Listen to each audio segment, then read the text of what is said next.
This is Hidden Killers Live with Tony Brueski, Stacy Cole, and Todd Michaels. Everybody's talking about it. Everybody's relating to it. Everybody has seen someone like this in their lives at some point or another. If you haven't, consider yourself lucky. Before we talk about The Perfect Neighbor as a documentary, we need to strip it down to what it really is, a 2-year feud that ended with a mother dead on the other side of a closed door.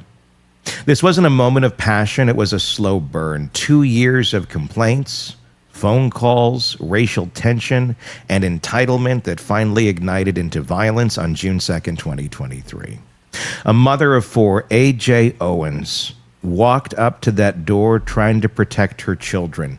On the other side was a woman, Susan Lawrence, who spent years convincing herself she was under siege in her own neighborhood. The bullet that tore through that door didn't just kill Ajike Owens, it shattered the illusion of what we call neighborly. It forced the country to ask whether our idea of safety has become so warped that fear now outranks humanity. Shavaun Scott is joining us, psychotherapist and author. This is one of her books, and I have my favorite little Halloween decoration in it right now, Shavaun. You'll like that. This is Nightbird, available right now. Shavaun, before we talk about what we saw, let's talk about what this is, a long-running grievance that calcified into lethal certainty. From where you stand, I mean, what sort of mental behavioral pattern takes someone from petty complaints to firing through a closed door?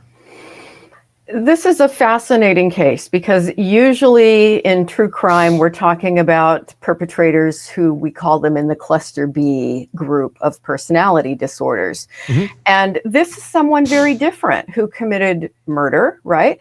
But she's not typically would be looked at as a psychopath or a dramatic person who is known as a criminal. She appears to be this little old lady.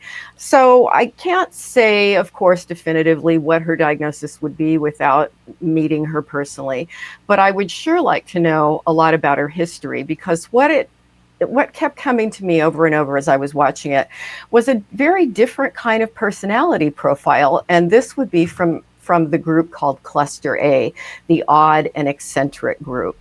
And so I would love to know her history of social relationships, the way she perceives herself in the world. My guess is that she's always been somewhat entitled and angry and carries grudges. I think if you wanted a poster person for injustice collector, this lady would fit it.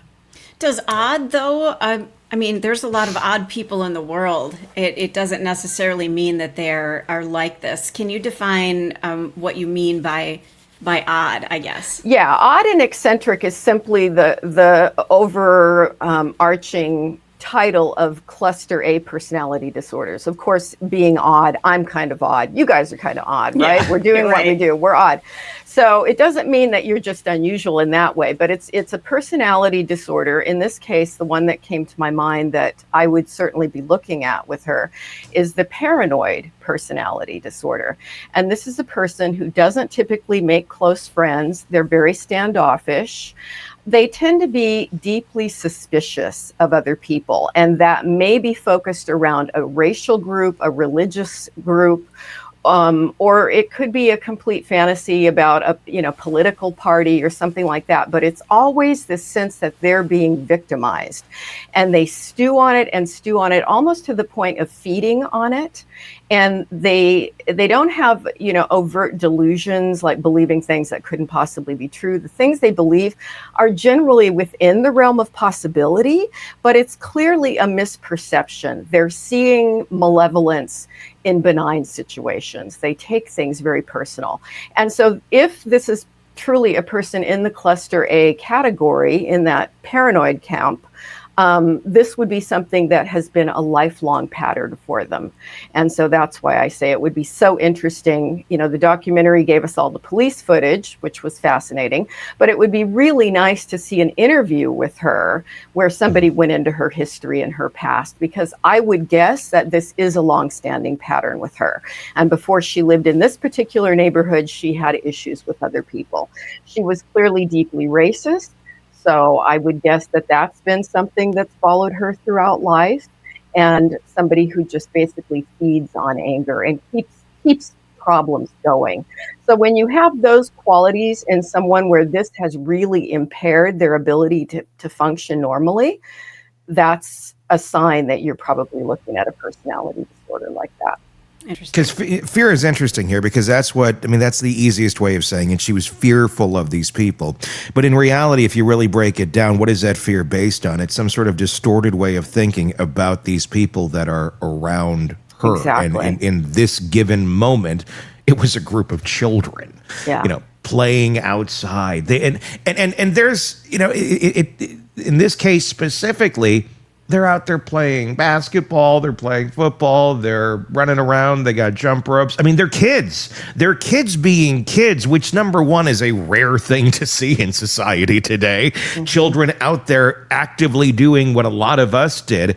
And rather than this woman looking out her door and going, isn't this good? Like, look, these kids are outside, they're playing, they're having fun, they're not sitting on their phones, they're not in front of a video game, they're not doing 1,000 other horrible things they might be able to do coming from an impoverished area where bad choices run rampant. These kids are being kids. And yet somehow, in her mind, her cognitive distortion of reality viewed them as a threat. That's such a weird way of looking. I mean, there's one thing to be annoyed by children making noise. I can get that. Okay, I want some peace and quiet, whatever. But at the end of the day, you have to look at what reality is here. And she clearly was not doing that because of her distorted reality, which then created fear. Let's dive into that a little bit deeper. How and why would someone twist this around in their mind to view these children playing as a threat? Mm-hmm. That's the strange piece of this kind of thing, which is why we would say it's probably indicative of a longstanding pattern of a personality disorder, because clearly they weren't a threat. I was celebrating, just as you were, watching these kids playing outdoors. It's like, that's what we keep telling people, to get their kids outside and let them be normal in that way. But a person like this, and again, what causes these kinds of things? Probably genetics, probably very like some of her relatives, very much like a parent raised in a home where this was a style of thinking which reinforced the genetic tendencies. And there has probably always been an enemy in her life. And if it wasn't this group of children, it could have been who knows what, could have been anybody. That's the interesting thing. I mean, how far back, when we're talking about a personality disorder, if you were to, and obviously we don't know, this would just be pure speculation, but if we're to look back in this woman's world, in this woman's life, are things like this rooted in trauma, or is it rooted in just upbringing, in conditioning from those around her to view the world through this prism of essentially fear that then she defines as basically anything existential that makes her uncomfortable or annoys her, basically? I don't think we have any evidence that this kind of thing is rooted in trauma. It's not really a PTSD response, because in truth, it's more about anger than it is about fear. And I think saying I'm frightened just sort of becomes the excuse to be angry all the time. Because clearly in the documentary, she was baiting the kids and baiting their parents. And she was the one setting up the confrontations and the conflict. And a person like this, it's kind of like they get high off the anger and they like having a fight going on. Even though she'll call the police and say, oh, I'm afraid for my life, or I'm so frightened, or whatever. That was just the story that she's telling that justified the rage. I did some research on this last week, and NBC News had reported that in her court records, it said something about child abuse in her history. But again, a lot of people do lot have of that in people. their history. Yeah. And they don't do things like No. this. No. So- Child abuse, depending on how we define it, is pretty much a norm in America. People do not optimally raise their children. Some kind of, really unusual, severe situation may have contributed. But yeah, to just say that people abuse as children, go up and murder neighbors and develop paranoia. Yeah, no. But yeah, we're all a product of the genetics that we get and the upbringing that we have. But the cluster A disorders, which include a few other things beside the paranoid type that I'm talking about, it is typically looked at very much rooted in genetic tendencies. I want to understand a little bit more the cluster A versus cluster B versus cluster C. Yeah. They all make a great breakfast cereal when you put them all together. A little milk on there, a little whole milk, and stir it around. A little extra sugar sometimes. I like bananas on my cluster ABCs. They're quite delicious. But cluster A, the odd eccentric, versus cluster B, the more emotional, more erratic. Can you speak to that just so we can understand kind of the difference and the defining factors, and is there any crossover in some of these traits between the A's and the B's? Because I think a lot of people will look at her and go, well, she's very narcissistic. Yeah. She's, and sometimes I think we hear cluster B so much we think, well, everything's cluster B. Everything's cluster B. Yeah. Every awful person is a narcissist now. Yeah. Walk me through that a little bit more. All right, grad school lecture here. Let's see Yes, how to let's put this into a few seconds. They have a different pattern. And cluster B, we think of those people as being very dramatic, very big in their personalities. They typically are very grandiose. So you have a bunch of different categories of them, but they're very noticeable. The cluster A folks are typically the people you don't notice, the people who are kind of in the background and strange. They're not really typically attention seeking. Mm-hmm. So that's kind of a simple way to put it. The cluster B people typically don't have a lot of empathy or compassion for other people. And the cluster A person may, but only in certain situations. And if it's somebody that they're paranoid about, obviously they lose empathy and compassion for them. Mm-hmm. So is narcissism a big piece in cluster A too, or is there a difference between the narcissist that's a cluster B versus a cluster A? There's a lot of difference between cluster A and cluster B, but you can say that a cluster A person, a person with paranoid personality disorder, can have cluster B tendencies and some traits in a specific area. So you could have this sense of entitlement, this sort of grandiose opinion about oneself, this dramatic flair, which this lady had at times when talking to the police and painting herself as such a victim. She was very dramatic. And that could be looked at as these little narcissistic tendencies. And in fact, in my book on mass killers, I talk about many mass shooters. The profile you see is this combination of narcissism, psychopathy, which is all cluster B, and then you throw in some paranoia from cluster A. And people with paranoia with guns are very dangerous. Yeah. When I think we all have run into folks like this. I mean, it's I wouldn't want to say the classic "get off my lawn, kids" type person, but it's that to an extreme. It's that when this is amped up. What made this person different than the cantankerous older person that we hear, like, get off my lawn, kids, be quiet, that sort of thing? What turned this person into something beyond that? Or are all of those types of folks basically this, but this one had access to a weapon and poor decision-making skills? I mean, where do you think the difference is here between just, again, there's cantankerous people all over the place, but we don't necessarily need to live in fear that they're going to shoot us. No. And that's, I think, a very, it's a fine line here to draw, because I think one could watch this documentary and go, oh shit, like what if they go do this? And it's good to be aware, but there is a difference between just kind of being, a little touchy on things versus I'm going to keep going to this extreme. Yeah, I think every neighborhood has got somebody who doesn't like kids being loud or whatever, and often it's an older person, and that's really within normal limits, normal behavior.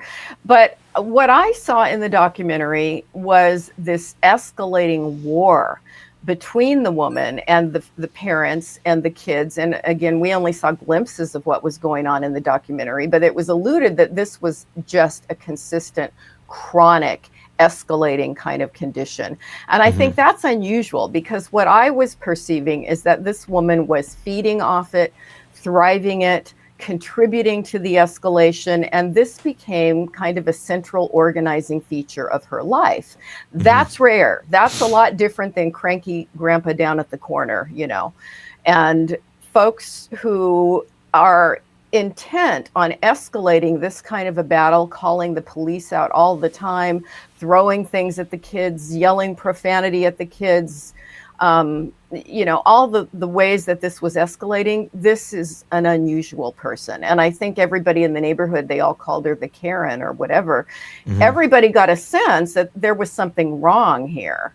And I would guess that the police at some point should have been having some meetings about what's really going on here and how do we intervene in a more effective way, because this was outside the scale of typical human behavior. She should have been behind bars and maybe in a mental institution. I mean, this behavior, there was no evidence that these kids were doing anything other than being kids. And even the police officer said, they're just out there having fun. They could be out, what did they say? Burglarizing things, but they're just out there having fun playing football. I mean, come on. But I mean, how do you propose putting someone like that in a mental institution? But who didn't do it? Who's just complaining chronically? A nuisance. Was she not a nuisance? There was nothing going on. We don't put people who are nuisances in mental institutions. Well, no, I get that. So I exaggerated. Sorry. But how would something like this be handled, I guess? How could have this been handled differently by those around her at the time? I mean, with the police intervention, with the kids that were out there all the time, without just completely conforming to the woman's desires and requests, just to keep her at bay. What would have been a path possibly that could have de-escalated this, that wouldn't necessarily involve her making a good choice, because she's not going to. No. Kids are going to be kids.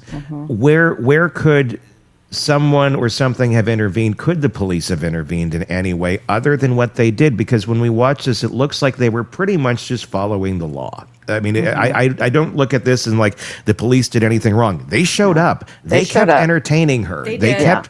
I mean, they were doing what they were supposed to do. Granted, off camera, or out of her, earshot, that you could hear their comments of like, my God, and them going to the children and saying, be kids. Go do what you're going to do. It's okay. And I thought, this is great. But at the same time, you have the powder keg over here, and you're basically telling the kids, keep playing with fire. I mean, was that a bad call on the part of the police? I mean, I totally agree with what they're saying, and the kids were in the right to be playing. But at the same point, it's you keep poking the thing with the stick. Eventually, something bad is going to happen. It wasn't necessarily de-escalating the situation, which would have, probably maybe prolonged this, or maybe this wouldn't have gone as far as it could have. How do you make somebody happy in a situation like that, or just can you not? Does somebody have to give at some point? What I would love to have seen happen, which of course probably in the real world my fantasies don't ever really get to happen, but this would have been a wonderful case where you had a mental health therapist who works with the police. Thank that you. by the third Thank time you. a call like this came in, that person went out and in a very compassionate, kind way said, I want to sit down with this lady, Susan Lawrence. I want to sit down, Susan, and let's talk about you. Let's talk about your life. What's going on here? I was continually wondering, which is what I would ask her, why did you move to this neighborhood, right? Lots of kids here. Yeah. You've got racist beliefs. What is this process that's happening?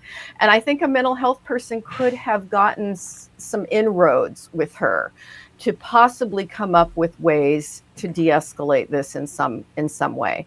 And again, then possibly that same person or someone else could have worked as a mediator with the parents, done more work talking with the kids, because I think at some point the kids were angry, understandably, and they did do things, ring her doorbell and run and things like that, which just fed into the whole game that she was, in fact, I think, the one controlling it.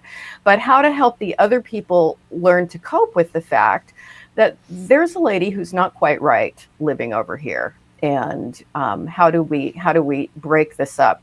And so that's where we can't expect the police to be mental health therapists. They're not, and they get put in that position all the time of having to deal with people who are not right in the head. There's something wrong.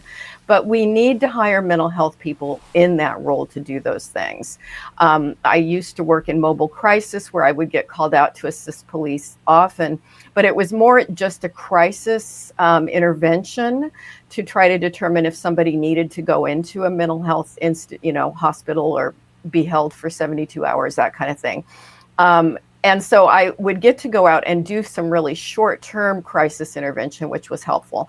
But in a case like this, it would be lovely to have a person who had a bit more time and maybe go out and visit her periodically. If you did an initial assessment, maybe she needed medication. Maybe there were things that could have been done for her. I don't know.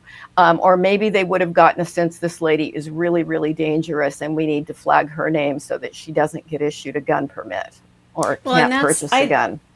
I don't mean to interrupt you, Shavaun, but I think that's what I was getting at, is that it seemed like something was missing. There was a piece missing here, that it was just repeated call after call. And there's a problem with her. There's something not right with her, which we've established. Yeah. And look how it ended. Did it have to end this way? And Tony, I know you think I'm kind of nuts that I said, she should be in a mental institution, but that's, my gut goes, something's wrong with her. Why aren't we dealing with her? Yeah. And that's that's a big problem that we have, because you talk to any police department and they got somebody that they're showing up to calls every single day. All the time. And it's the same thing over and over and over. And there's nothing they seemingly can do. I completely agree, Shavaun. Like, those would be great ways of dealing with it, but we don't have it. We don't have the funding for it. We don't have the people. They don't exist. Most of and that's like a structural problem with the actual system itself. The system is working as it's supposed to, but the system at the end of the day is not working, and not even optimally. It's barely getting by. It's barely surviving and barely serving the people that it's supposed to serve. So when you have something like this, it is just, okay, well, we just got to kind of keep them sufficed. And then either they break a law and you arrest them for some sort of minor infraction. Obviously this was not a minor infraction, but in a lot of cases it is. And then, then they go back, and it's just the same cycle over and over, and nothing can be done unless that person truly wants to get help. But they don't think anything's wrong. No. They think they're in the right. And this woman to this day still thinks she's in the right. Yeah. Are we dealing essentially with, in a lot of ways, yes, obviously a personality disorder, but also someone who is stunted emotionally, maturity-wise, where you don't keep escalating shit with children. You don't. You don't keep going up and up and up. Kids are going to do that because they're kids, because their brains haven't been developed, because they're not mature. She seemed to be operating on almost the same sort of mental level as the children of, you do this, I'm going to do that. Yeah. Oh, yeah? Well, I'm going to tell on you. Essentially, it's telling on people because this is what she does. And then when mom actually came over, she shoots her. But it's a very archaic way of thinking, a very immature way of thinking, it seems, that she's operating under.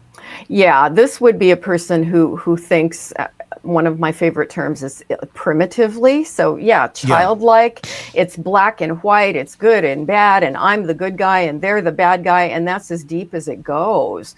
And that's why her history would be so fascinating, because this is a person who's probably very disconnected from other human beings and does not have a rich social life or family around her, because everybody has cut ties with her because she's so odd. And then those are the enemies. Those are the bad people. Exactly. They just don't understand me. That's how that's.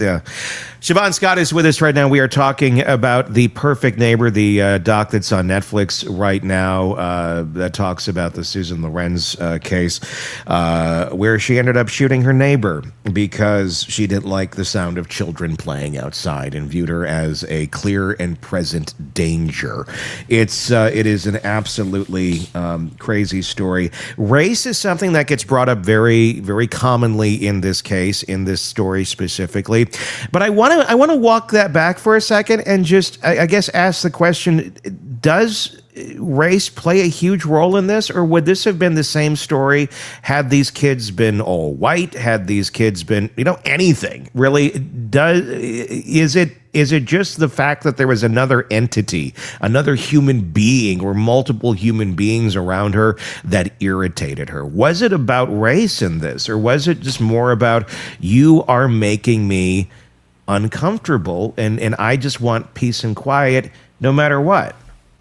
It's hard to say. It's hard to say without talking to her about her beliefs. Sure. If I had to make a guess, I would say that, yeah, she was probably pretty deeply racist because of the things that came out of her mouth. And she would use racial slurs at the kids. True. So people who have these tendencies to look for, I always talk about the us and them, about, us that we like are people like us, and them are the people who are different from us that we don't like. Very often it's a racial divide. And it can also go with religion or other things too. But when they perceive people as different from them, that's when you get this kind of thinking going. And that's what I wonder about this case is, obviously she went to low-hanging fruit and grabbed her very immature, childlike way of thinking of, I'm going to call names, and she grabbed a bunch of, racist type ways of describing these kids. I just wonder, had they been anything else, would she have just grabbed some other names and thrown them out there too? Just because when the narcissist, this type of person, gets pushed into the corner, it's like it's an animal that's being threatened, and they're just going to react at any low-hanging fruit that they possibly can to try and attack. Social acceptance be damned. That's what I wonder about this. If it was it race-based or not, or was it just that was the easiest thing for her to throw out of her mouth that in her brain was going to be some sort of an insult at somebody, Right. Hard to know. And it would be also interesting if all those families decided to move, which I think if I lived near someone like that and I couldn't get them to move, I'd move, right? Yeah. But if everyone had moved and the kids were all gone, what would she have found to be angry about then? Because my guess is there would have been something else. She didn't like the way people left their trash cans out, or there'd be something to complain about. And and in the comments section, please, throw your comments out there. I'm going to go to those in just a few seconds. But I want to ask this before we go to some of those is, do people like this seek out neighborhoods, seek out situations in life where they can be offended, where they can be put into this situation where they're going to be the victim? Because I do wonder, why did you choose this neighborhood? Right. Why did you, this was an active choice. I mean, I grant you own a neighborhood, you may not necessarily know everything about it or who all your neighbors are. I don't know most of my neighbors, but you do kind of get an idea of the community you're moving into, at least if you're going to be a little bit responsible with your choices. But I do wonder if sometimes people like this purposely set themselves up, I don't want to say for failure, because, the rest of us will look at this going, well, why did you choose this? But to them, is that failure. If you get to be the center of attention and get to be the one that's spewing all this out there, to them that's attention. That's feed. That's something that keeps their engine going when they have nothing else in life going on. Right, right. So do they put themselves in situations where they can have a battle? They have an enemy, they have something to focus on. I think very likely they do, even though they may not consciously admit it to themselves that that's what they're doing. But a person like this will find an enemy no matter where they are. Yeah, and do they go to the sea of where there's going to be a lot of enemies? I mean, people like this, would you consider her a narcissist? Let me ask you that. I wouldn't. No. I don't have enough data to say that. She had some narcissistic tendencies, probably. But to me, she looks a lot more paranoid than she does narcissistic. So, I mean, you always have to, because we're all a blend of a lot of these different things. Sure. And we've all got little bits of things. People can be a touch paranoid or a touch narcissistic, and that doesn't mean they have a personality disorder. It's only when it's extreme and impairs their life or causes negative consequences that you can look at it and go, okay, let's see if it meets the criteria for a full-blown disorder, and it does. So rather than seeing her as the narcissism is predominant in her life, I would say it's more this paranoid, they're out to get me. That's the predominant theme, which puts it kind of in a different category. It's like paranoid with a purpose. Like I'm paranoid and I want to be paranoid. Like if I'm not if she would be uncomfortable, I'm guessing, in my opinion, if she wasn't paranoid, because that's just that's normal. That's baseline. And if the paranoia is not there, well, what the hell's going on? Because that's her modality. Yeah, there has to be an enemy. There always has to be an enemy. And if there isn't one, they'll create one. They'll come up with something. And this is not a real common personality type, fortunately. 1% to 2% of the population has this. That's it. That's it. And again, that doesn't mean there aren't people who have a little bit of a paranoid thinking style, but they're not full blown into this kind of situation that we're talking about. But when they are, this is a dangerous person, and a person with a paranoid personality disorder should not have a firearm. They are dangerous. I mean, should there be more training? I mean, with officers. I mean, they can't be the therapists, but ways of recognizing this sort of paranoid type behavior, cognitive distortions. Should there be more training, more awareness, just in general, of being able to recognize people with cognitive distortions and call it for what it is? It's not just this light little thing over here. It's like you are seeing reality on a totally different way. And once you see somebody that's seeing reality in a totally different way, you start looking at all of their decision making, because it's all going through that same prism. And chances are it's very off in everything because of the way that prism is working. Right. I think more training for law enforcement in psychological topics and understanding these things is a really helpful thing. And that probably varies from department to department. And so I would like to think that they're getting some level of training in how to recognize it when somebody's paranoid or delusional or whatever. But I don't know. I don't know how much they get. Recognizing is one thing, but then knowing how to act on it is another. And then also working within the rules of law and what one can and can't do is a total other. It's barrier, hoop of fire, and a lot of things that would need to change in order to truly act and to be able to and prevent. Again, I don't want to, because I know cops who are really burdened. It's a hard job. And so I would hate to put them in the seat of having to do a real mental health eval. But we certainly should be able to afford at least one mental health therapist per police department who can consult on, here's a lady who's called 12 times about a situation in her neighborhood. Let's talk about what is going on here and come up with an intervention plan where some kind of mediator can be sent out or something like that, because I think cops in the field could maybe flag something, but then you'd need somebody else to come in and do some follow-up and try to head off these kind of things. Shavaun, Yeah. is there any? I'm sorry, Tony. No, go ahead. Is there anything that this neighborhood could have done to maybe look and have some meetings and go, all right, the lady's nuts. Here's what we need to do. And could they have done an intervention of their own?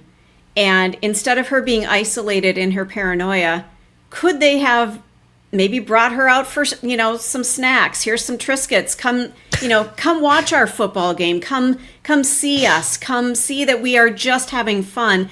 Could that have changed the outcome in any way?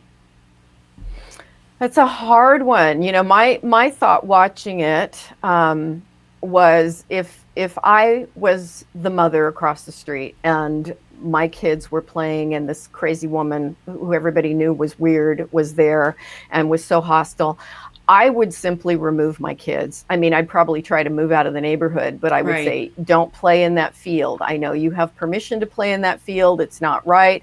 But I would note the red flag that this lady is kind of scary and these things are escalating. So I would remove the kids just out of safety. And so would it have made any difference? Who knows? But I would hate to put the burden on the families that, okay, this woman is crazy and taunting your kids and behaving erratically, and now you guys have to intervene in some way. I mean, would it have made a difference? Maybe. I don't know.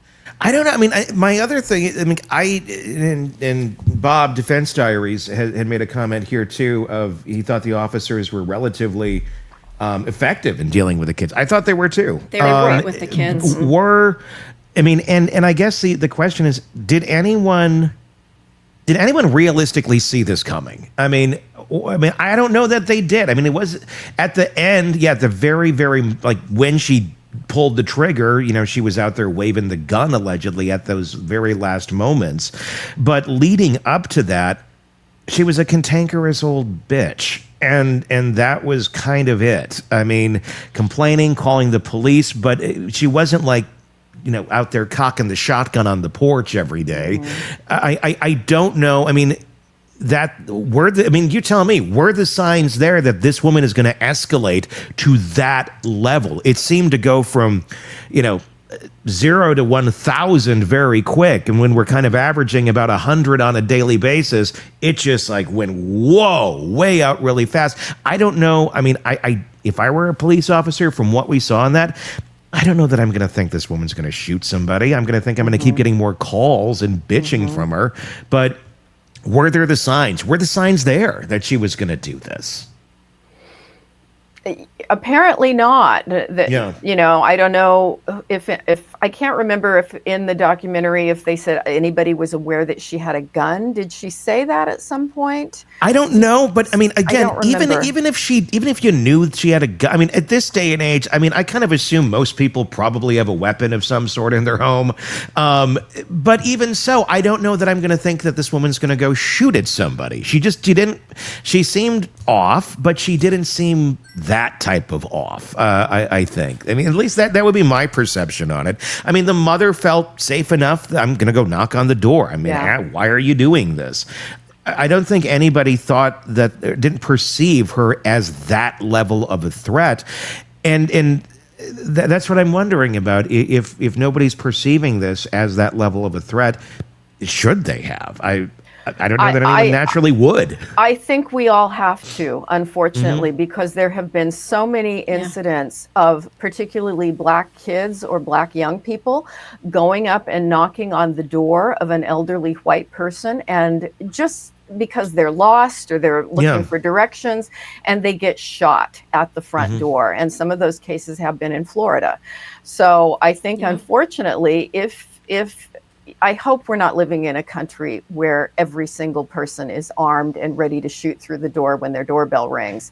But we almost have to have that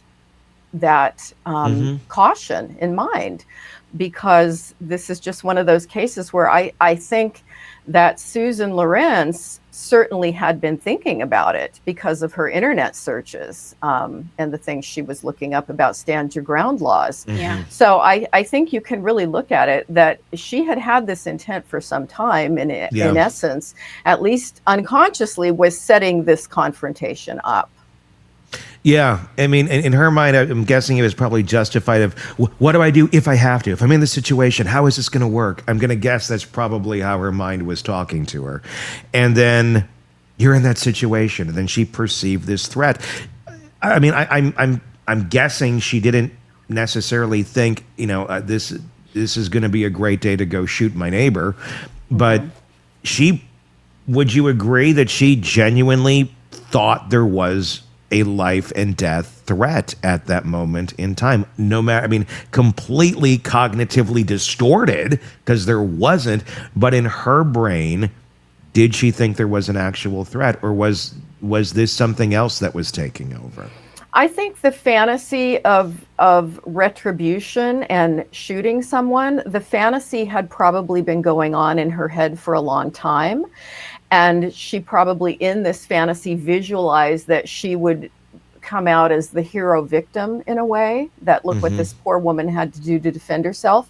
But she got a great deal of satisfaction, this is very twisted, out of the fantasy, out of thinking about it, which is why she set this drama up. So she really wasn't a victim here. She was the perpetrator. Yeah. Let's go. Stacy, what are we looking at in the comments right now? What are some of the questions that are being asked? Well, a lot of people have asked about the gun. One other thing that Bob Motta just put up from the Defense Diaries podcast, the question I have is, why didn't her attorney employ a mental defect defense? I think that's a really good question. Obviously, Shavaun, you coming from a psychological aspect of this, would that be a reasonable defense for her? I think it would be about the only thing you'd have. And again, not knowing her history, I don't know how much evidence you'd have for it. There could have been a lot of evidence that she had a history of erratic, hostile, bizarre behavior, and try to make a mental health condition as a defense. But from what I know about, trying to get off with an insanity plea, you have to be really psychotic. And this kind of person is not psychotic. They're not believing things that can't possibly be true. The stories that they're telling themselves feasibly could be true. So it doesn't really meet the bar for an insanity defense most of the time. Wow. It feels like it, though. I mean, yeah. Wow. I mean, there's a difference here too of choosing to believe your delusions. I mean, there is some autonomy here as well. I mean, there's a difference between where your mind, like, this is it, this is black and white, this is how it is. I truly think that there's, a demon at the door. Literally. I mean, if you're thinking the devil is outside your door and they're coming to get you, that's clearly you're nuts. There's something mentally wrong, and there's a difference between that and then, it's my neighbor, I just threw a roller skate at a kid, mom might be mad. That you're making a choice to dig yourself deeper into that hole of delusion, and that's, I think, is that a good way of describing kind of the difference here in that way of thinking? Really good way to describe it. Yeah, a truly delusional person has no control over the fantasy life, and they can't tell what's real and what isn't real at all. Versus a personality disorder, they're looking through a filter and they're distorting reality, but it doesn't meet the standard of being delusional. What else we got out there? Shana, I'm sorry if I'm mispronouncing it, says she was abusing the police department. She could have faced charges for that, I would think. I think I had made reference to that as well. Think of all the other calls that maybe were not getting attention because they were dealing with her so much. I just wonder if that was something that was overlooked by the department, that maybe we need to, like, again, with the mental health aspect, maybe somebody else should have been dealing with her so they could go deal with calls out on the street. So that was one comment that was in there. Also, somebody did bring up, she told them the N-word a bunch of times. Again, that racist aspect. Yeah. And a lot of talk about not being stable enough to have a gun. But again, if she was undiagnosed, she has a right to own a gun. And even in this country, even diagnosed. I mean, there's nothing that says a person, even if she had a diagnosis of flaming paranoid personality disorder, that's not a mental illness. that's going to keep her from getting a gun in the United States. But again, that stat that you said as we first began, people with this kind of disorder, and again, we are just, going off of the documentary, we don't have a diagnosis for her, that turns them into a very dangerous person when they have a gun.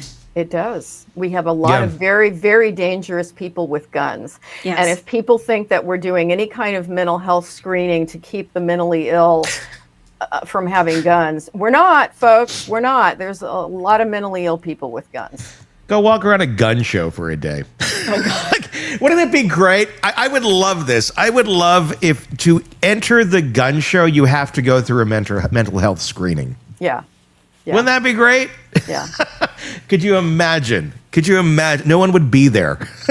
I went to one once in this area, Tony. And I've been to several. Area. Yeah. Yeah. And I'm a gun owner. I am too. I've got 3 guns with me, right? No, 2. I'm sorry, 2. 2 are under the table right now. No. They're not. They are not loaded. They are in a gun safe. Yeah. But I felt very uncomfortable at the gun show. Yeah. And I'm a gun advocate that you need to be trained and practice on a regular basis so that you're proficient. And I felt uncomfortable at the gun show. So there's an element. I'm just casting a blanket over it, but there's something different. I'm going to say different.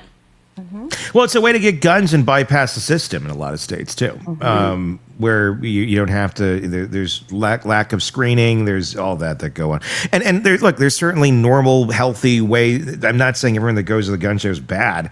I've been to them myself. I am a gun owner too, but there is a sect of the folks there that shouldn't be having weaponry, and you know it right away. I mean, and they tend to be around the paranoid book clubs. I was gonna say the paranoid people and the people who are waiting for or advocating for race wars. Yes. So you get a very distinct kind of person. And that's Tony. That's the feeling that I was picking up on. Was like, whoa, dude, what? Just this look of, boy, you're getting my spidey senses up. As with everything in our country, though, it's we're not proactive, we're reactive. Mm-hmm. And then horrible shit happens. How did this happen? Well, there's a recipe. Here's the recipe on how this happened. I don't know how to fix it. I don't think anyone really does, other than we do some more common sense things. And I'm not even talking about guns. I'm just talking about mental health in general, of when you recognize that there's something really off on someone, it feels that, our system is basically, well, let's hope it goes away. Mm-hmm. Let's just, we'll keep doing our job, keep following the system and hope maybe they'll get better. Maybe they won't. Maybe they'll do something horrible to themselves or others, and then we can react. But that's, and then you get situations like this, and the mom of 4 is dead because someone was afraid of their own shadow, basically. It's a screwed up story. Before you continue on, Tony, one more comment from the last 24. Great coverage on the side of what causes the criminal to move the way they do isn't covered enough, in my opinion. So thank you for that. The last 24, you've had some great comments. Yeah. And Bob, yes, I agree. You probably should buy one at this point. I do. It's like I wish I didn't have to own one. I was not a gun owner until probably about 10 years ago. And I just felt, I got one when I had a kid. And I'm like, I would be neglectful if I didn't have something in my home in case something were to happen. And it's locked up, it's safe. There's no way in hell she could get her hands on it, any of that. And, being responsible, there's nothing wrong with that. But just, I don't know. I don't think it's being paranoid in society to recognize that there are monsters out there that are unhinged, and it's not a bad idea to protect yourself or have the means to, should you need it. Will I likely ever use it? Probably not. Is it probably some version of a safety blanket? Probably. But I don't know. We're in some weird times. Weren't you teasing me for having knives all over my apartment? That I will, and that's not safe. That's I don't have any kids. I have cats. I'm not the cats, you never know. Cats can become ninjas too. I mean, I mean, have you seen the sequel to Milo and Otis? You know, I have not. Oh my God, it's dark. They got rid of it. It's not on. You can't find it anywhere because Milo and Otis become gangbangers and they end up taking out like a whole shopping mall. It was a really dark Disney movie in 1994. It's a good thing you're a couple states away, dude. Cats can do weird shit. My cats, if they pick up my knives, there's a lot more going on than just. The point there is you could be easily overpowered with that. I'm in martial arts and I'm training to use those knives. If someone wanted to overpower you, they could. They could if I had a gun too. You have a little more leeway there with a gun, I think, than with being ninja knife warrior. And again, the cats. Think of the cats. The cats, they don't have opposable thumbs, but they know how to use those paws. They can, They're armed as well, so. If someone, yeah. All right, let's wrap it up there. Meow, as someone says. All right. Shavaun, as always, thank you for coming on and giving us your thoughts. Nightbird is your memoir, and the Minds of Mass Killers. It's right over here in my library pile of books. Also available wherever books are sold. All right. Until next time, for Shavaun, for Stacy, for Todd, I'm Tony Brueski. We'll talk again real soon. Want more on this case and others? Then press subscribe now and don't miss a moment of true crime coverage from Tony Brueski and the Hidden Killers podcast.